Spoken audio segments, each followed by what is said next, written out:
Hi வணக்கம். உங்கள் ஆனந்த கண்மணி. ஆனந்த நாவல் கீதம் சேனலை சப்ஸ்கிரைப் பண்ணுங்கள். கூடவே பெல்லைக்கான ப்ரெஸ் பண்ணுங்கள், லைக் பண்ணுங்கள், கமெண்ட் பண்ணுங்கள், ஷேர் பண்ணுங்கள். வாங்க நாம் இப்போ கதை கேட்க போகலாமா? சுபலதாவின் வேறிருந்து நிற்கிறேனடி அத்தியாயம் 41. அறைக்குள் இருந்த மற்ற பெண்கள் நால்வரும் திகில் அடித்து போய் இருந்தார்கள். சந்திராதான் சுதாரித்து, என்ன நீ சொல்கிறீங்க? அவள் செத்து போவாள் என்று தெரிந்துதான் அவளை சஸ்திக்கு கட்டி வச்சிங்களா என்று கேட்க, ஆமாம், நம்ம சஸ்திக்கு 30வது பிறந்த நாள் வரும்போது மிகப்பெரிய உயிர் கண்டம் இருக்குது. இதில் இருந்து அவன் உயிர் தப்பிக்க வாய்ப்பு ரொம்ப குறைவு.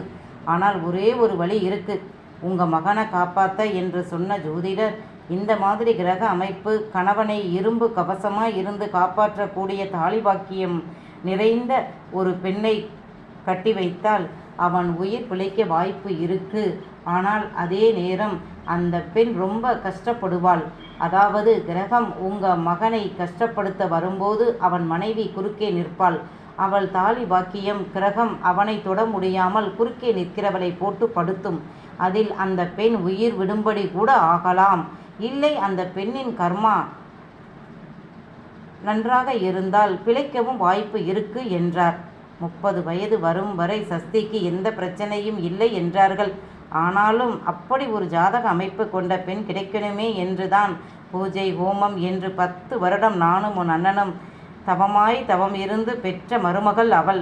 இப்போ என் மகனை காப்பாற்றிவிட்டு அவள் போய் சேர்ந்துட்டாளே மகராசி என்று அழுதார்.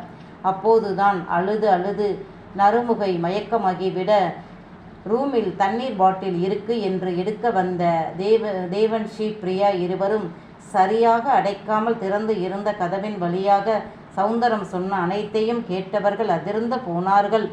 என்னது, இவங்க மகனை காப்பாற்ற அவளை தேடி பிடித்து கட்டி வைத்தார்களா? அவள் செத்து போகலாம் என்று தெரிந்தே திருமணம் செய்து இருக்கிறார்கள். அண்ணி, இது என்ன அநியாயம் என்று சீறினவளை வாயை பொத்தி கூட்டி வந்த பிரியா வா என்று ஓடிப்போய் தெய்வானை கிட்ட சொல்ல, அப்போதுதான் யாரோ தண்ணி தெளித்து கண் விழித்த நறுமுகையும் இளவரசி அனைவரும் இவர்கள் சொன்னதை கேட்டவர்கள் அதிர்ச்சியில் நெஞ்சடைத்து போய்விட்டார்கள். தேனுஷா செத்த துயரத்தை விட இந்த ஏமாற்றுத்தனம் அவர்களை கோபப்படுத்தியது. என்னங்க கடவுளே, நம்மளை இப்படி முட்டாளாக்கி இருக்காங்களே, பார்த்தீங்களா என்று ஆண்கள் இருந்த பக்கம் நறுமுகை ஓட கூடவே சென்ற பிரியா மற்றும் தேஷ்வி அங்கே அழுதபடி நின்ற மாமா அப்பா எல்லாரையும் பிடித்து அறையில் மாமா அப்பா எல்லாரையும் பார்த்து அறையில் சௌந்தரம் பேசினதை கேட்டதை சொல்ல அவர்கள்தான் பொங்கி விட்டார்கள். என்ன இது புது மாதிரியான வெள்ளத்தனமால இருக்கு? எங்கே அந்த பெரிய மனுஷன்? அவனை பிடிங்க முதல்ல என்று நாகராஜன் எகிற கூடவே தெய்வானை மகன்கள், கணவர், இளவரசி கணவனும் மகன்களும் என்ற ஆண்கள் கூட்டம் குருபரனை தேடியது. குருபரனுக்கு மருமகள் இறந்தது மிகப்பெரிய துக்கம். யாருக்கும் தெரியாமல் செய்தாலும் கொலைதான். என் மனசாட்சிக்கு தெரியுமே. ஆனாலும் அவளை பிழைக்க வைக்க என்னால் ஆன அத்தனையும் செய்தேன். பாவி மகள் என் மகனை விட்டுட்டு போயிட்டாளே, அவள் எங்கே போனா? நான் தான் அவளை என் மகனை காப்பாற்ற பலி கொடுத்து விட்டேன். சின்ன பொண்ணு, அமைதியான அதிர்ந்து பேச தெரியாத வெகுளி பெண், மகனுக்கு கிடைத்த பொக்கிஷம். அவனை என்கிட்ட காப்பாற்றி கொடுத்துவிட்டு நீ போயிட்டியேம்மா.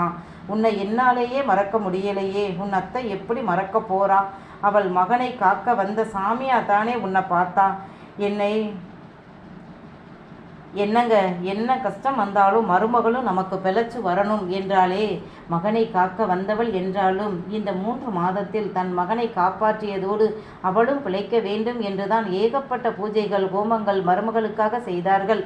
விஷம் கடித்து அவள் போராடிய பிறகு இனி தேனுஷாவிற்கும் சஸ்திக்கும் என்ன நடக்கும் என்று சொல்ல முடியாது. அதனால் 2 பேரும் அவங்க இஷ்டப்படி இருக்கட்டும், சென்னை அனுப்பி வைப்போம் என்றுதான் சௌந்தரம் சொன்னார்.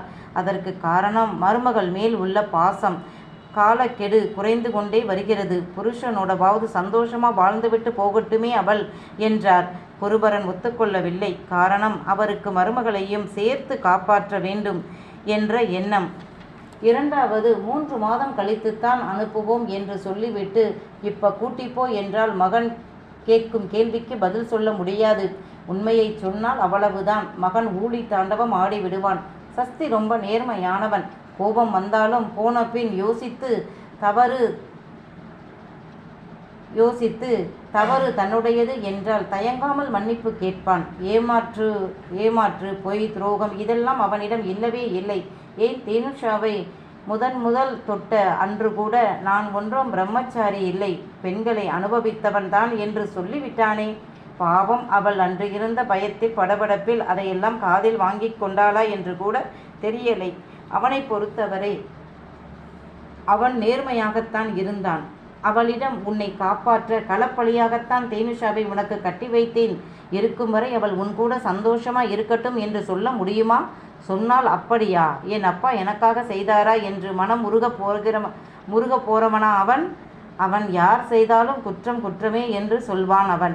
அவனிடம் உண்மையை சொல்ல முடியாமல் மனைவியை வாயடைத்தார். முதலில் பல வருடங்கள், அதாவது மகனின் 22 வயதில் அவன் வெளிநாட்டிற்கு படிக்க போறேன் என்று சொன்ன போதுதான் இத்தனை சின்ன வயதில் வெளிநாட்டிற்கு தனியாக அனுப்பினால் எப்படி வருவானோ. எனவே தன் மூத்த தங்கச்சியின் மூத்த மகளை கட்டி வைத்து 2 பேரும் அங்கே படிக்கட்டும், அவனுக்கு 22 வயது, மலர்விழிக்கு 18 வயது சரியாக இருக்கும் என்று நினைத்து தங்கைகளிடம் கூட சொல்லாமல் தங்கை மகள்களின் ஜாதகத்தை எடுத்துக்கொண்டு போய் பார்த்தபோதுதான் அந்த ஜோதிடர் அவ்வளவு பெரிய குண்டை தூக்கி அழுங்காமல் குலுங்காமல் போட்டார் அவர் தலையில். உங்க மகனும் இப்ப கல்யாணம் பண்ண முடியாது, அவனுக்கு 30 வயது முடியும் போது மிகப்பெரிய உயிர்கண்டம் இருக்கு, அதில் இருந்து உயிர் பிழைப்பது கஷ்டம். ஆனால் ஒரு வழி இருக்கு. உங்க மகன் ஜாதகம் மனைவி ஸ்தானம் ரொம்ப பலமா இருக்கு. அதனால 30 வயதுக்குள் உங்க மகனுக்கு நல்ல தாலி பாக்கியம் உள்ள பெண்ணாக பார்த்து கட்டி வைக்கணும். அதுவும் இந்த மாதிரி ஜாதக கட்ட அமைப்பு இருக்கணும். அப்படி இருந்தால் அந்த பெண்ணின் ஜாதகத்தில் கணவனின் ஸ்தானம் ரொம்ப கெட்டியா இருந்தால் அந்த பெண்ணின் ஜாதக பலத்தால் உங்க மகன் பிழைக்க வாய்ப்பு உண்டு. ஆனால் அதே சமயம் ஒருத்தன் உங்க மகனை தாக்கி கொள்ள வரும்போது அவன் மனைவி குறுக்கே போய் விழுந்து தடுத்து அந்த அடியை தன்மேல் வாங்கி கொள்வது மாதிரி தான் இது. கிரகபலம் அதிகமாக இருந்தால் அவன் அடித்த அடியில் உங்க மருமகள் அந்த பெண் இறந்து போகவும் வாய்ப்பு உண்டு. ஆனால் உங்க மகனின் 30 வயதில் உங்க மகனோ மருமகளோ ஒரு உயிர் இழப்பு உங்க வீட்டில் நடந்தே தீரும். அதன் பிறகு அவர்கள் 2 பேரும் தீர்க்க ஆயுசா இருப்பாங்க. அந்த காலகட்டத்தில் தான் என்ன நடக்கும் என்று தெளிவா சொல்ல முடியும் என்று சொல்லிவிட்டார்கள். தங்கை மகள்கள் ஜாதகம் எல்லாம் பொருந்தாது என்று சொல்லிவிட்டார். 30 வயது வரை மகனுக்கு எந்த உயிர் பிரச்சனையும் இல்லை என்றதும் தான் மகன் என்ன ஆசைப்படுகிறானோ அதை செய்யட்டும் என்று இன்று வரை அவன் கேட்ட எதையும் இல்லை என்று தடுக்காமல் ஒரு அப்பாவாக அவனுடைய வீக்கெண்டு லீலைகள் பற்றி தெரிந்த பிறகும் மகன் அனுபவிக்கட்டும் என்று அவன் இறப்பை என்னால் தடுத்து நிறுத்த முடியலை என்றாலும் இந்த உலகில் உள்ள அத்தனை சந்தோஷமும் அவன் அனுபவிக்கட்டும் என்றுதான் நினைத்து பார்த்து செய்தார். புண்ணியம் அதிகமாக சேர்ந்தால் மகனின் உயிர் காப்பாற்றப்படும் என்றுதான் இந்த 10 வருடமாக அவர் சம்பாதிக்கும் பணத்தில் 50% ஏழை எளியவர்களுக்கும், நோயால் பாதிக்கப்பட்டவர்களுக்கும், ஏழை அனாதை குழந்தைகளுக்கும், முதியோர் இல்லங்களும் தொடங்கி இலவசமாக தன் சொந்த செலவில் நடத்தி வருகிறார். அவரால் என்ன செய்ய முடியுமோ அனைத்தும் செய்கிறார். எல்லாவற்றிற்கும் மகன் பெயர்தான். மகனை முன்னிறுத்தித்தான் அத்தனையும் செய்தார். ஆனால் இதற்கெல்லாம் காரணம் அவர் மகனின் உயிர் போகக்கூடாது. அதுதான் 25 வயதில் இருந்து மகனிற்கு பெண் தேடி அழுத்து விட்டார். ஜோதிடர் சொன்ன மாதிரி பெண் ஜாதகம் அமையவே இல்லை. குருபரன் தன் பக்கத்து ஊர் ஜோதிடர் மட்டுமின்றி டிவிகளில் வரும் ஜோதிடர்கள் மற்றும் நம் நாட்டில் இருக்கும் மிகப்பெரிய ஜோதிடர்களிடம் அடிக்கடி மகனின் ஜாதகத்தை காட்டி நடப்பை புரிந்து கொள்வார்.